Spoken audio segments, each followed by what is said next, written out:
sentimento comum aos começos de ano quando se trata de economia, mas no início de 2021, o desafio de honrar as contas e, quem sabe, poupar alguns recursos se torna ainda mais difícil. Para atravessar esse cenário conturbado de pandemia, planejamento é fundamental.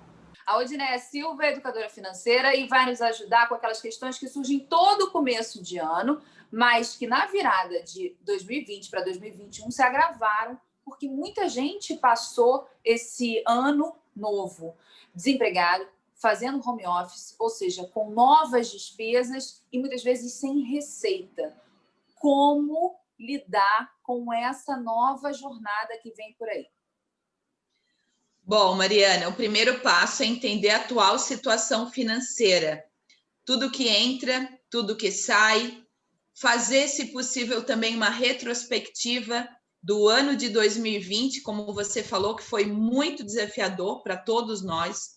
Foi o momento de olhar para a gente, olhar para o interno, fazer uma série de revisões e ajustes, se reinventar. Então, o primeiro ponto de partida para que o 2021 seja um ano mais tranquilo, mais equilibrado e principalmente que eu tenha mais domínio do meu dinheiro e das minhas emoções é entender a atual situação financeira. Como estão as minhas contas hoje? Eu tenho dívida, não tenho dívida? Tenho algum dinheiro reservado, né? Quais são os compromissos já assumidos ao longo de 2020, né? Parcelas ou até mesmo custo fixo, água, luz, telefone, aluguel, cada um na sua realidade. Esse é o principal ponto para que a gente possa desenvolver metas e planejamento para 2021. Não é possível, Mariana, planejar nada sem entender a atual situação, até porque cada um tem particularidades muito diferentes. Eu posso já iniciar um ano, quem sabe, zerado, mas não tendo dívidas. Em contrapartida, uma outra pessoa pode estar endividado, mas ter boas fontes de renda. Então, entender cada um o seu cenário. Literalmente, me comparar comigo mesmo, né? Não tem como ficar comparando com outras pessoas, principalmente porque cada um tem a sua realidade, cada um tem os seus valores, as suas experiências, né? Então, entender o atual cenário é o principal ponto nesse início de ano. Então, pelo que você está falando, o planejamento é fundamental e, para se organizar, é preciso estabelecer prioridades. Com certeza. Com certeza, Mariana.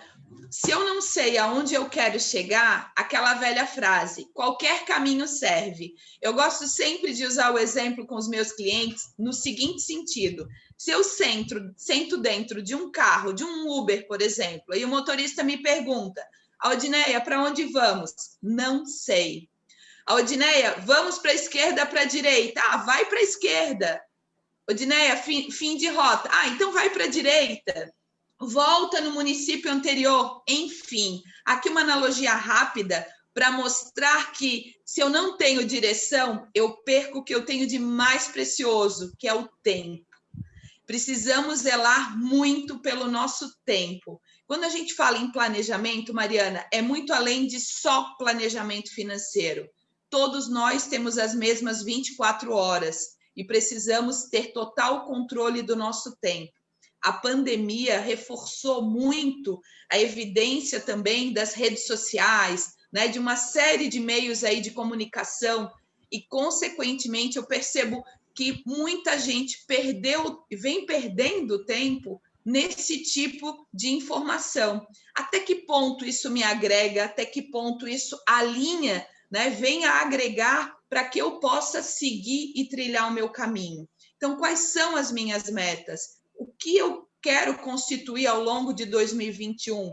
Pense, gente, em todos os pilares: profissional, pessoal, conjugal, se for o caso, espiritual, saúde. Olhar para a saúde é essencial, né? O dinheiro é uma consequência de uma série de pilares que precisam ser olhados e muitas vezes acaba sendo gasto de forma compulsiva por não cuidar de outros pilares. Eu não estou satisfeito com o meu corpo, eu desconto no dinheiro. Eu não estou satisfeito, né, no meu lado conjugal, eu acabo gastando demais, acabo descontando no dinheiro.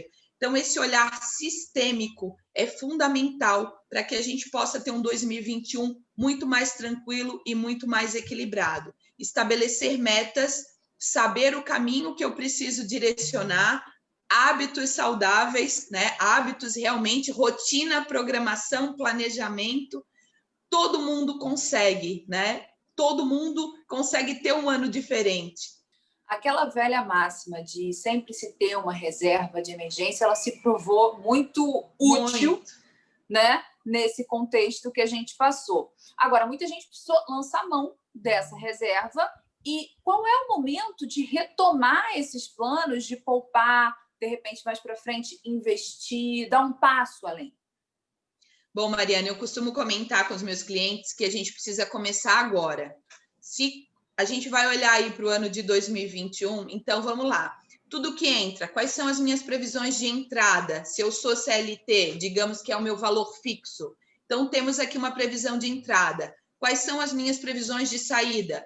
Né? Com toda atrelada ali aos gastos fixos, lazer, educação, saúde, alimentação, enfim, vários subitens. Estabeleça teto de gastos de acordo com o seu padrão, de acordo com aquilo que entra.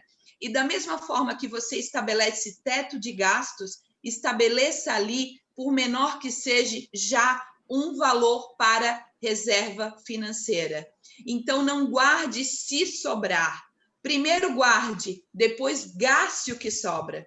É uma mudança de conceito simples, mas que faz total sentido se a gente colocar ali como se fosse literalmente uma despesa fixa, cada um na sua realidade. Quem sabe esse mês eu só vou conseguir colocar R$10, mas tudo bem, comece. Parece um valor simbólico, é um valor simbólico, mas é o simples fato de trabalhar a nossa mente e criar o hábito de constituir a reserva. 0 vezes 0 será 0 sempre, não é verdade? Então, a partir do momento que a gente começa a gerar esse movimento, esse mês eu guardei pouquinho, mas a partir do mês que vem eu já vou conseguir guardar 50, 100, cada um na sua realidade, na sua proporção. Tem pessoas, Mariana, que costumam colocar um valor fixo, outros colocam um percentual. Então, por exemplo, se entra R$1.000, todo mês eu vou separar 5% inicialmente para reserva, 10%. Se nós não colocarmos isso dentro das nossas prioridades ali como um simples gasto fixo, não sobra nunca, na maioria das vezes.